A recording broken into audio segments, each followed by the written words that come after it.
ఇంతవరకు నేనైతే ఇలాంటి ఒక మీటింగ్ని చూడలేదండి.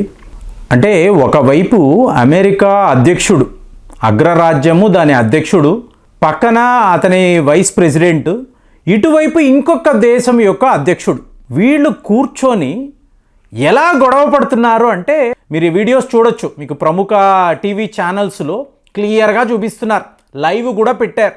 ఫస్ట్ అంతా కూడా బాగానే ఉండింది. జెలెన్స్కై వచ్చాడు వైట్ హౌస్లోకి, ఓవెల్ ఆఫీస్ అంటారు కదా, రావడము డొనాల్డ్ ట్రంప్ గారు అతన్ని స్వాగతించడం. సో వీళ్ళు ఒక మెగా మినరల్ డీల్ అనేది చెయ్యబోతున్నారు. సో యూరోప్ అంతా కూడా ఈ మీటింగ్ కోసమే ఎదురు చూస్తున్నారు. ఏం జరగబోతుంది, ఒకవేళ అమెరికాతో యుక్రెయిన్ ఈ డీల్ కుదుర్చుకుంటే మీకు యావత్తు యూరోప్ దేశాలంతా కూడా మీకు ఎంత పెద్ద నష్టము కాదు, వాళ్ళు అయ్యో ఘోరంగా మేము అపజయం పాలయ్యేము కదా, అనవసరంగా యుద్ధంలో ఇరుక్కుపోయాము కదా అని వాళ్ళు ఫీల్ అవుతారు. సో వాళ్ళందరూ కూడా ఎదురు చూస్తున్నారు. మీకు యూకే ప్రధానమంత్రి, ఫ్రాన్స్ అధ్యక్షుడు, ఎవ్రీబడి వాస్ వెయిటింగ్.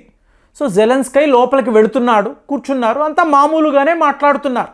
కానీ జెలెన్స్కై యొక్క మాటల తీరు ఉంటుంది చూసారా, అంటే ఈ ప్రపంచంలో సమస్య అంటే యుక్రెయిన్దే, వేరే ఎవరికి ఏ సమస్య లేదు, ప్రపంచమంతా హ్యాపీగా ఉంది, మేము మాత్రమే ఇంత పెద్ద యుద్ధంలో ఉన్నాము, ఇన్ని రకాలుగా ఇబ్బంది పడుతున్నాము, మీరు అందరూ మాకు వచ్చి సహాయం చేయాలి. ఇది అతని యాటిట్యూడ్. ఎక్కడైనా కూడా ఇదే మాట్లాడతాడు. అంటే ఫస్ట్ పుతిన్ అంటాడు, పుతిన్ నన్ను విడిచిపెట్టాడు, తరువాత యుక్రెయిన్ని పూర్తిగా స్వాధీనం చేసుకుంటాడు. మరి అక్కడితో ఈయన ఆగుతాడా? కాదు. పక్కన ఉండే పోలాండ్, తర్వాత యూకే, తరువాత ఫ్రాన్స్, ఫైనల్గా అమెరికా దాకా కూడా పుతిన్ రాబోతున్నాడు. ఇతను ఒక నరరూప రాక్షసుడు. ఇదే వెర్షన్ని ప్రతి ఒక్క దగ్గర మాట్లాడతాడు. అంటే ప్రపంచం అంతా కూడా మీకు పుతిన్ని చూసి భయపడాలి, ఇతని వల్ల ప్రపంచానికి పెనుముప్పు, ఇది ఇతని వెర్షన్. సో ఇదంతా చెప్తున్నప్పుడు మీకు డొనాల్డ్ ట్రంప్ గారు అంతా వింటున్నారు, కామ్గా వింటున్నారు. తరువాత వైస్ ప్రెసిడెంట్ జేడి వెన్స్ ఈయన ఉన్నారు కదా, ఈయన ఒక మాట అంటున్నారు, ఏమంటే మీరు పుతిన్ అంటున్నారు కదా, ఇప్పుడు మీరు వచ్చి కూర్చున్నారు, ఈ యుద్ధానికి సపోర్ట్గా ఎవరండి నిలబడ్డారు? మా అమెరికా మీకు నిలబడింది. మీకోసం 3 ఏళ్ల పాటు మేము ఎంత డబ్బు ఖర్చు పెట్టాము, ఎన్నెన్ని ఆయుధాలు ఇచ్చాము, కనీసము వచ్చిన వాళ్ళు మా అధ్యక్షుడికి థ్యాంక్స్ అయినా చెప్పారా? ఒక్క థ్యాంక్స్ చెప్పారా? అమెరికా మీరు మాతో నిలబడ్డారు, చాలా చాలా కృతజ్ఞతలు మీరు చెప్పారంట, థ్యాంక్స్ మీరు చాలా హెల్ప్ ఇలాగా. అంటే అతనికి తాను ఎక్కడ ఉన్నాడు, ఎవరితో మాట్లాడుతున్నాడు ఏమీ ఆలోచన లేదండి. సహాయం చేసింది జో బైడెన్, డొనాల్డ్ ట్రంప్ కాదు. ట్రంప్ ఏమంటున్నారు, జెలెన్స్కై నువ్వు ఒక డిక్టేటర్వి, ఎన్నికలే నిర్వహించడం లేదు. సో వీళ్ళ మధ్య ఒక కాన్ఫ్లిక్ట్ ఉంది. కాబట్టి ఏదో కూర్చుందాము. మీకు యావత్ అమెరికాలో top most TV channels, news papers అక్కడ ఉన్నారండి. వాళ్ళ ముందు లైవ్ పెట్టేశారు. అంటే ప్రపంచమే చూడని, ఏం జరుగుతుందో ప్రపంచం చూడని, ట్రాన్స్పరెన్సీ అంటాం కదా, చూడని అని పెట్టేశారు. పెట్టినప్పుడు ఈ జెలెన్స్కై ఎలా మాట్లాడుతున్నాడు అనేది అతనికి అర్థం కావడం. అంటే ఇంత పెద్ద వేదికలో ఒక అమెరికా అధ్యక్షుడు ముందు ఎలా మాట్లాడాలి అన్న విషయము జెలెన్స్కైకి తెలియలేదు. ఒక సందర్భంలో ఏమంటాడంటే, జేడీ వెనస్ మీరేంటి ఇంత గట్టిగా మాట్లాడుతున్నారు? వెంటనే డొనాల్డ్ ట్రంప్ గారికి తిక్క రేగింది. ఆయన గట్టిగా మాట్లాడడం ఏంటి, నేను చూస్తున్నాను, నువ్వు రావడం అడ్డదిడ్డంగా మాట్లాడుతున్నావు. మా వైట్ హౌస్కి వచ్చి మా ఓవెల్ ఆఫీస్లో కూర్చొని ఇదా నువ్వు మాట్లాడేది, ఇదా నువ్వు ఇచ్చే రెస్పెక్ట్? అసలు అమెరికా యుక్రెయిన్తో లేకపోతే ఈ యుద్ధం ఎన్ని రోజులు జరిగేది? ఏముందండి, పుతిన్ గారు 3 రోజుల్లో అయిపోతుంది అంటాడు, మీరేమో వారాల్లో అయిపోతుంది అంటారు. ఇవాళ వరకు మేము నిలబడి ఉన్నాము, ఇవాళ వరకు యుక్రెయిన్ యుద్ధాన్ని చేస్తుంది, గమనించారా? ఎవరి ఆయుధాలతో, ఎవరి డబ్బుతో యుద్ధాన్ని చేస్తున్నావు? ఇప్పుడు తనది ఎలా ఉంటుందంటే బెదిరిస్తాడండి. జర్మనీ నువ్వేం చేస్తున్నావు, ఇంత కష్టపడుతున్నావు, ట్యాంకులు ఇవ్వాలి కదా. యూకే నువ్వేం చేస్తున్నావు, జావెలిన్ రాకెట్ లాంచర్స్ ఏమైపోయి, పంపించు, మీరందరూ ఏం చేస్తున్నారు, నా కోసం పని చేయండి, నేను ఇక్కడ ఇంత పెద్ద యుద్ధాలు, ఇదే టోన్లోనే అమెరికాలో వైట్ హౌస్లో కూడా మాట్లాడాడు. ఎదురుగుండా ఎవరున్నారు? మీకు డొనాల్డ్ ట్రంప్. ఆయన ఎందుకు కూర్చొని ఉన్నాడు? ఈ మినరల్ డీల్ అవుతుందేమో, అమెరికాకు ఉపయోగము. సో దాంతో మీకు ఇది గందరగోళం అండి. ఇలాంటి మీటింగ్ని ప్రపంచము నాకు తెలిసి ఒక అధ్యక్షుడు ఇంకొక అధ్యక్షుడు ముందు కూర్చొని ఇట్లా తిట్టుకోవడం. ఎలా తిడుతున్నారంటే జెలెన్స్కీ తన జీవితంలో ఇంతలాగా అవమానపడి ఉంటాడు. అదైతే క్లియర్ చూస్తున్నప్పుడు. అసలు నువ్వేం మాట్లాడుతున్నావు? నీకు తెలిసే మాట్లాడుతున్నావా? మా అమెరికా వచ్చావు, మేము చెప్పింది వినాలి. అసలు నీకు ఒక పొజిషనే లేదు కదా. నువ్వు మాతో నెగోషియేట్ చేసే ఒక పొజిషనే నీకు లేదు. You are a loser. నువ్వు ఓడిపోతున్నావు. దీన్ని తెలుసుకోకుండా ఇంకా ఏంటి రెచ్చిపోతున్నావు? ఇలాగ డొనాల్డ్ ట్రంప్ గారి యొక్క టోన్ అలా మారిపోవడం.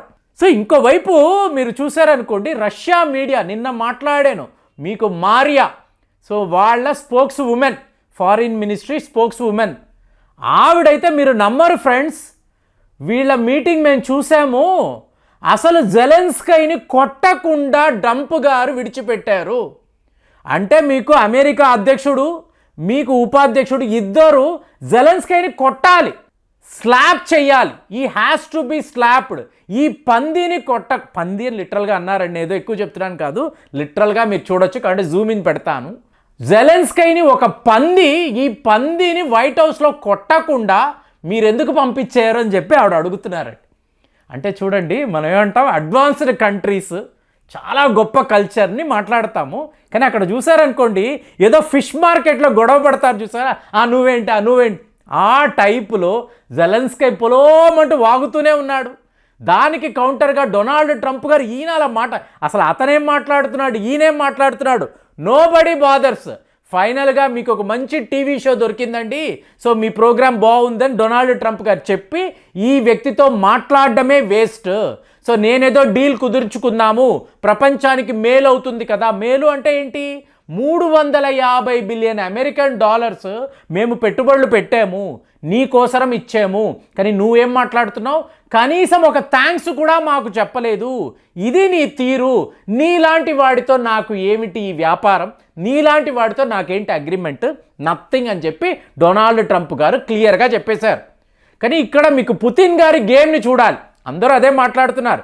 ఈ గొడవల్లో, ఈ యుద్ధములో, ఈ సిట్యువేషన్లో ఎవరు ఆఖరి విజేత, ద విన్నర్ ఎవరు అంటే వ్లాదిమిర్ పుతిన్.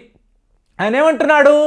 మీరు యుక్రెయిన్తో ఒప్పందము కుదుర్చుకోకపోయినా పర్వాలేదు, మీరు మా కొత్త టెరిటరీలోకి రండి, అమెరికన్ పార్ట్నర్స్, మీరు మా కొత్త టెరిటరీలోకి రండి, ఇక్కడ మనం మైనింగ్ చేసుకుందాము, ఇక్కడ మినరల్స్ని వెలికి తీద్దాము, కలిసి మనం పంచుకుందాము. ఇక్కడ ఈ స్ట్రాటజీని గమనించండి ఫ్రెండ్స్. ఒకవేళ డొనాల్డ్ ట్రంప్ పుతిన్ చెప్పింది విని, ఆయన క్లియర్గా చెప్తున్నాడు, నువ్వు మాటకొస్తే పుతిన్ అంటావు, అతన్ని ఎన్ని రకాలుగా మీరు అవమానించారు, ఒక వార్ క్రిమినల్ అన్నారు, వారెంట్ ఇష్యూ చేశారు, జైల్లో పెట్టాలి అన్నారు.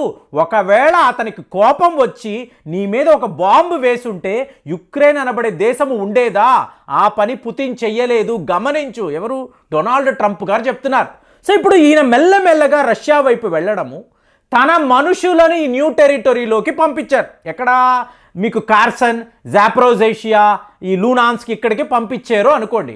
అక్కడ వీళ్ళు మైనింగ్ చేయడం మొదలుపెట్టారు, మినరల్స్ వెలికి తీయడం మొదలుపెట్టారు. ఏమైంది? ప్రపంచమే ఈ ప్రాంతము రష్యాదని ఒప్పేసుకుంటారు, నో కాన్ఫ్లిక్ట్. యూరోప్లో ఎవరూ మాట్లాడలేరు. ఇది పుతిన్ యొక్క ఆలోచన. కాబట్టి మీరు రండి, మా దేశంలోకి రండి, ఇక్కడ మీరు మైనింగ్ చేసుకోండి, నేను అలో చేస్తాను. చూడండి ఆ బుర్ర ఎలా పనిచేస్తుందంటే, ఇదంతా జెలెన్స్కీకి అందలేదు, అతను ఇంత పెద్ద సినారియోను చూడలేకపోయాడు, తనకు రావాల్సిన డబ్బు వచ్చింది, ఈ జో బైడెన్ వీళ్ళందరూ మోసగాళ్ళని చెప్పి మీకు డొనాల్డ్ ట్రంప్ క్లియర్గా చెప్తున్నారు. అంటే డబ్బు ఇచ్చారు ఫ్రెండ్స్, మిలిటరీ కాంప్లెక్స్గా డబ్బు వెళ్ళింది, వాళ్ళు ఆయుధాలు అన్నారు, ఈ డబ్బును అందరూ పంచుకున్నారు. ఇదే జరిగింది. ఇది ట్రంప్ గారికి క్లియర్గా తెలిసి, ఏంట్రా నువ్వు, నీతో మాకు ఏ అగ్రిమెంట్ లేదన్నారు. కుదిరితే ఆ వీడియో చూడండి, చాలా కామెడీగా ఉంటుంది. ఓ పెద్ద తమాషా జరిగింది వైట్ హౌస్లో.